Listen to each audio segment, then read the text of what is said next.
دلوقتي احنا هنا في الايستر بريك، اللي هي 3 اسابيع بتبقى، اللي هو بدأت من اخر مارس وهتخلص ان شاء الله على 20 ابريل.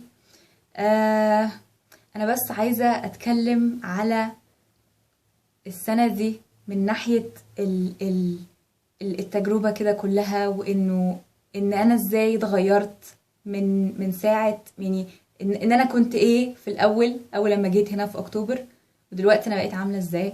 يعني وحاسة ان دي حاجة مهمة جدا ان انتوا تعرفوها، علشان يعني انا عارفة ان انا عملت قبل كده فيديو على موضوع السفر و... وقلت فيه كلام قريب شوية لده. بس انا حاسه ان برضو يعني عشان النهارده هحكي لكم انا ليه دلوقتي، عشان النهارده بس في حاجه يعني عملتها لاول مره، فحاسه ان انا لا يعني عايزه اتكلم عن الموضوع، فعشان اشجعكم اكتر، عشان اللي لسه بتفكر او اللي لسه متردده ان هي تسافر او كده، اللي هو يعني ده برضو يشجعها ويحسسها انه ايه ده فعلا في حاجات ممكن اعملها هنا. أم دلوقتي انا اول لما جيت هنا، باول شهر انا كان عندي مشاكل كتير جدا. كان عندي مشاكل في اللغة، كان عندي مش في اللغة من ناحية الانجليش عامة، بس كالاكسنت، لان انا بدرس سنة تاني زي ما قلت قبل كده. انا بدرس في اليو كي، فهم عندهم اكسنت مختلف، انا متعودة اكتر على امريكان اكسنت، فكان عندي دايما مشاكل في التواصل مع الناس في الاول بسبب اللكنة بتاعتهم والكلام ده كله. فدي كانت حاجة انا يعني كانت عندي مشكلة فيها. كان عندي برضو فكرة ان انا قاعدة لوحدي وكل حاجة، وكان في برضو انه كنت لسه بتعود على الديجري هنا، انا بدرس صحافة واعلام. ف... فالموضوع كان ما كنتش لسه متعودة على الحمل بتاع الكورس وكمية المجهود والشغل اللي بيبقى ورانا، ديدلاينز كتير، حاجات ورا بعض كده. فالموضوع كان اخد مني وقت علشان اتعود عليه. بس دلوقتي يعني احنا دلوقتي في شهر ابريل، ولما بفكر كده في قد ايه يعني الشهور دي عدت بسرعة جدا. اول سنة عدت، انا مش مصدقة ان انا يعني بخلص اهو ان شاء الله في اول سنة ليا في الجامعة.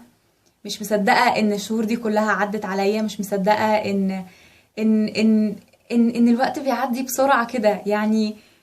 لسه حاسه ان انا ايه ده، لسه ما شبعتش من هنا، لسه عايزه اكمل، عايزه ان انا اشتغل اكتر، عايزه ان انا اتعلم اكتر. يعني الموضوع حلو كده ومسلي. أم بس السبب، يعني الحاجه اللي خلتني ان انا النهارده فعلا قررت ان انا هعمل فيديو، هي ان انا المفروض ان احنا جزء من الاسسمنت بتاعنا في الديجري اللي احنا بندرسها، ان احنا نلاقي work experience، نلاقي يعني ندور على اي شغل هنا، volunteering، اي حاجة. مش لازم طبعا تكون مدفوعة، احنا كل ده بتبقى حاجة لمجرد ان انت يبقى عندك خبرة في المجال اللي انت هتشتغل فيه. فالحمد لله انا ساكنة، يعني المكان اللي انا قاعدة فيه جنب محطة راديو ورايا بالظبط هنا. فقدمت فيها على work experience، على placement قصدي. و...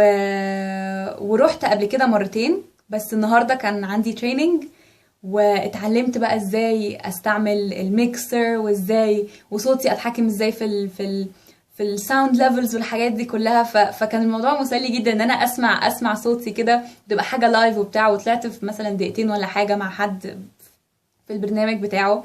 ف... فالموضوع يعني تجربه جديده. هو انا بس اوضح ان دي مش اول مره اعمل حاجه تبع الراديو، لان انا عندي راديو، يعني عندي برنامج على الراديو.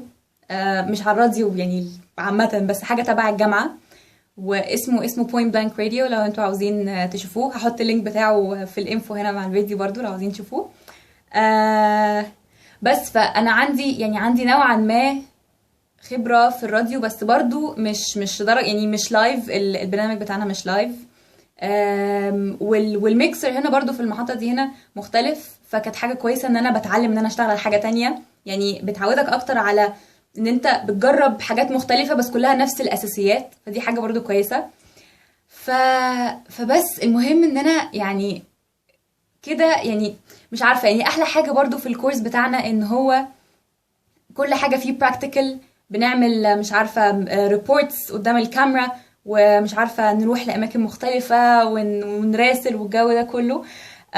فالموضوع حلو كده، الموضوع مسلي يعني. والحمد لله حاسة ان انا فعلا بعمل حاجة كده، حاسة ان انا بستفيد من وقتي هنا، حاسة ان انا بشتغل بعمل كل حاجة براكتيكال كده يعني. مش بذاكر وخلاص. طبعا في مذاكره كتير، في حاجات كتير بنذاكرها وكده، بس يعني قصدي برضو بنعمل حاجات براكتيكال. حاسه ان انا بستفيد برضو بان انا بيبقى عندي خبره، بشتغل في اماكن مختلفه، حاجات كده، بجرب كل حاجه. جربت تصوير، جربت كتابه، جربت فيديو ريبورتس، جربت ان انا اعمل يعني حاجات اوديو برضو اللي هو يعني بصوت بس وحاجات كده. فالموضوع مسلي، يعني الموضوع حلو، تجربه فعلا حلوه. فكل ما افكر في ان انا اتغيرت قد ايه، او يعني ايه اللي حصل في الكام شهر دول، بحس كده اللي هو الموضوع فعلا كان يستاهل مجهود، وكان يستاهل كل التعب اللي تعبته السنة اللي فاتت علشان اوصل للمرحلة دي. الحمد لله الحمد لله الحمد لله. فانا يعني طبعا مريت بفترة صعبة كتير جدا، وطبعا يعني كان عندي مشاكل كتير وكل حاجة، كنت حاسة ان انا لوحدي والكلام ده كله اللي قلته قبل كده. بس دلوقتي يعني انا عاوزاكي تجربي الموضوع ده علشان اللحظه اللي انا فيها دي دلوقتي. هو انا لسه ما خلصتش اول سنه، فلسه ورايا شغل كتير يعني. بس يعني فلسه بدري شويه ان انا افكر اساسا ان انا خلصت وبتاع، لأن انا لسه ما خلصتش تكنيكلي. بس يعني انا عايزاكي تفكري في اللحظه اللي هتحسي اللي هو تبقي زي كده، اللي هو بالظبط تبصي كده تحسي اللي هو ايه ده، يعني انا كنت فين وبقيت فين. فالموضوع حلو قوي. يعني عايزاكي ان انت كده، مش عارفه، عاوزاكوا كده تتشجعوا كده. وتاني هقول نفس الكلام تاني، ما تخافيش ان انت تجربي حاجه، ما تخافيش ان انت تعملي اي حاجه، لان فعلا الموضوع بيبقى worth it في الاخر. يعني هتحسي اللي هو ماشي، حتى لو انت جيتي برضه يعني هتحسي اللي هو انا انا قويه فعلا، انا اقدر اعمل كده، او الموضوع ده فعلا مسلي، وحاسه ان انا بستفيد، حاسه ان انا هيبقى عندي خبره، حاسه ان انا هرجع باكسبيرينس كده حلوه ان شاء الله لما اجي فعلا اقدم على شغل بقى وكده. فعشان كده حبيت ان انا النهارده اتكلم على الموضوع ده. وبصراحه يعني الجو برضو مساعد. عاده الجو هنا ما بيبقاش حلو خالص، الجو في انجلترا سيء، كل شويه مطر وهوا وحاجات مقرفه كده. بس النهارده في شمس حلوه قوي، شمس حلوه جدا النهارده. فالحمد لله يوم لطيف. بس فحبيت ان انا اشارك معاكم الموضوع ده، احكي لكم الحوار ده، وارجو ان انا اكون بفيدكم يعني. واقترحوا عليا لو في اي حاجه عاوزين نتكلم فيها. ومتنسوش تشوفوا البلوج بتاعي برضو.